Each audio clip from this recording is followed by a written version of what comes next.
Maqaa Abbaa, kan Ilmaa, kan Hafuura Qulqulluu, Waaqa tokko. Ameen. Maaf deemtaa qullaa kee? Yaa ijoollee Addaam, meerree mul'anni kee? Kafana dhibe moo maaf deemtaa qullaa kee? Waaqaan gaddisiistee namaanis jibbamtaa? Ammayyummaa seetee maaf qullaa kee deemtaa?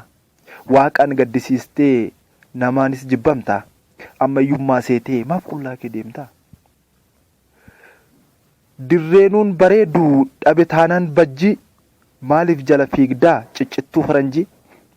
Abdii keessa dhumaa fi anoon beeku mooji.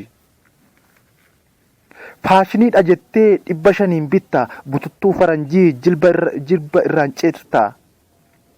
Erbeedhaan suphamee handhuurri kee bakkee hudduu qullaa deemtaa. Maal jedhaa Waaqni kee? Qullaa kee dhokfachuun safuu ta'ee maali? Abboota kee durii maaliin waliin wal madaali? Ilaalimee maaloo adeemsa isaanii, abboommii Waaqayyoo sirnaan kabajanii, akka inni miidhagu haalli dubbii isaanii. Akka inni miidhagu haalli dubbii isaanii. Maal obboleessa koo, fira koo, tiruu koo, aantee koo, lammii koo, saba koo, dhiiga koo, maaf bara abaartaa yakkitee ofii kee? Waaqnoo hin jaallatu dhokfadhu qullaa kee. Maaf bara abaartaa yakkitee ofii kee? Waaqnoo hin jaallatu dhokfadhu qullaa kee. Yoo kafana uffattu of ilaal duuba kee, maaloo qullaa deemtaa gad bu'ee surreen kee? Kabaja hin qabdu hundaan tuffatamta, dhalootas si jibbaa daran abaaramta. Kabaja hin qabdu hundaan tuffatamta, dhalootas si jibbaa daran abaaramta. Maaliif of dagattee ati yaa obboleessa?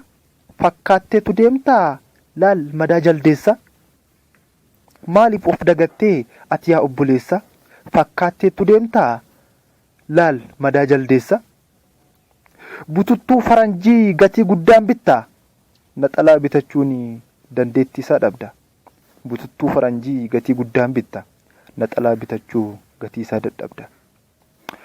Ofii keetii baddee hiriyyaa kee miita, laphee isa qulqulluu funcaa cubbuun hiita. Innis ilaalaa Waaqayyoon dagatee, dhiisii obboleessaa seenaan si gaafate. Innis ilaalaa Waaqayyoon dagataa, dhiisii obboleessaa seenaan si gaafataa. Maaf deemtaa qullaa kee?